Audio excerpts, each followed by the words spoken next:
Hello दोस्तों, बेले बेले आमको किसी अलग प्रकार अनुभव होता है।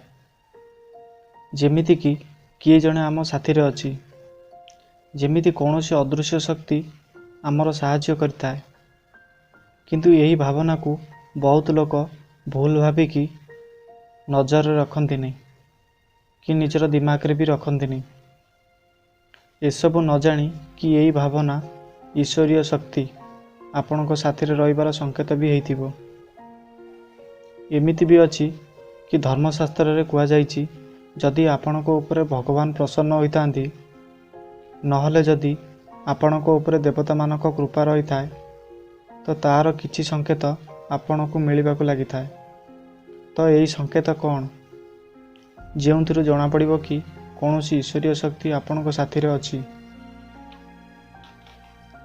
आसंतु आमे माने मिसिकरी जानिबा ए वीडियो माध्यम रे। तो दोस्तों, मोर चैनल को सब्सक्राइब करना जदि सब्सक्राइब कर दियंतु। तो एबे चलंतु ए वीडियो ऊपर को। ईश्वरीय शक्ति आपण को साथी रे रहिबार जो प्रथम संकेत हेउची जे ब्रह्म मुहूर्त रे निद भांगी जिबा।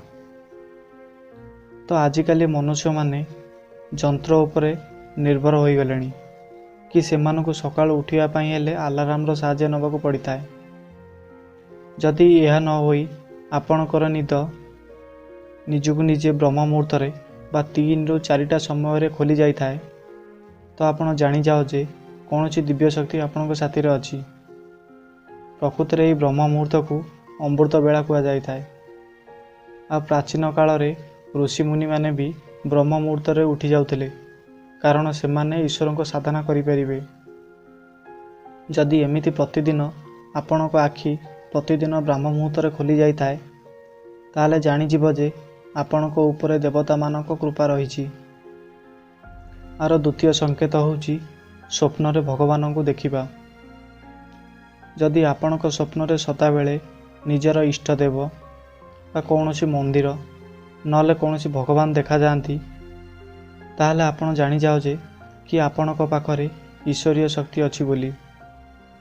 नले जदि आपण स्वप्न रे उड़ुछंती कि ईश्वर को साथी रे स्वप्न रे कथा होउछंती तो ये भी आपण को साथी रे बा आपण को ऊपर भगवान प्रसन्न अछंती बोली जानि परिबो। तो आर तृतीय संकेत होउची चारियाड वासनार अनुभव करिबा। जदि आपण को चारियाडर परिस्थिति पूरा सकारात्मक लगे किबा चारियाड माने आपण को चारि पाखरे एमिति भल वासनार अनुभव करिवे ताले आर भी अर्थ होता है कि आपण को आखपाखरे कौनसी अलौकिक शक्ति अछि जहा आपण को ऊपर कृपा करि थांती। आर चतुर्थ संकेत होउची अधिक प्रकाश देखा जिबा। तो आपण पूजा करुथिबा समय रे जदि आपण को आखपाखरे गोटे दिव्य रश्मि किंबा सेही पाखर बा सेही घरर चारिपाख बहुत प्रकाशित देखा जाई थाए तो जानी जाओ जे भगवान आपण को पूजा उपरे संतुष्ट हो जाइछंती आ कौनसी दिव्य शक्ति आपण को आखपाखरे रहिछि। तार पंचम संकेत होउची अचानक लाभ हवा।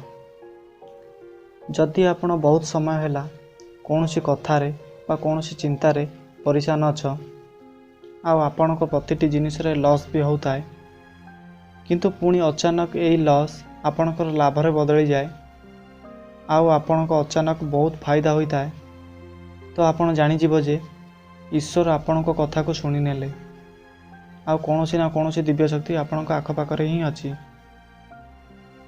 तार 6 नंबर संकेत होउची कहार कथा बा स्वर सुना जिबा।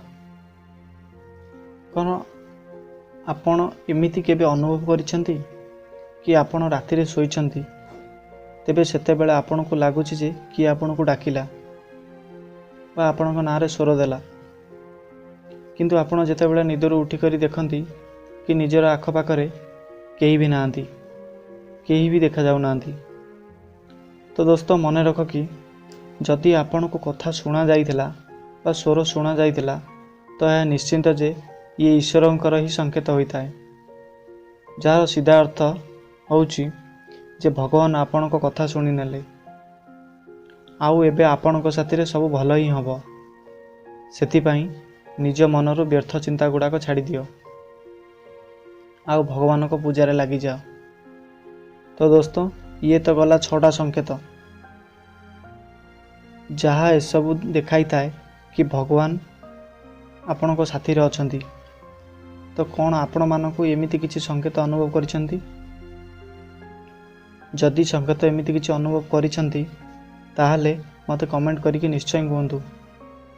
ଆଉ ଏମିତି ଧାର୍ମିକ ଏବଂ ଆଧ୍ୟାତ୍ମିକ କଥା ଜାଣିବା ପାଇଁ ହେଲେ ଏହି ପାୱାର ମୋଟିଭେସନ୍ ଚ୍ୟାନେଲକୁ ସବସ୍କ୍ରାଇବ୍ କରିଦିଅନ୍ତୁ ଆଉ ବେଲ୍ ଆଇକନକୁ ଦବାଇ ଦିଅନ୍ତୁ। ଧନ୍ୟବାଦ ଦୋସ୍ତ।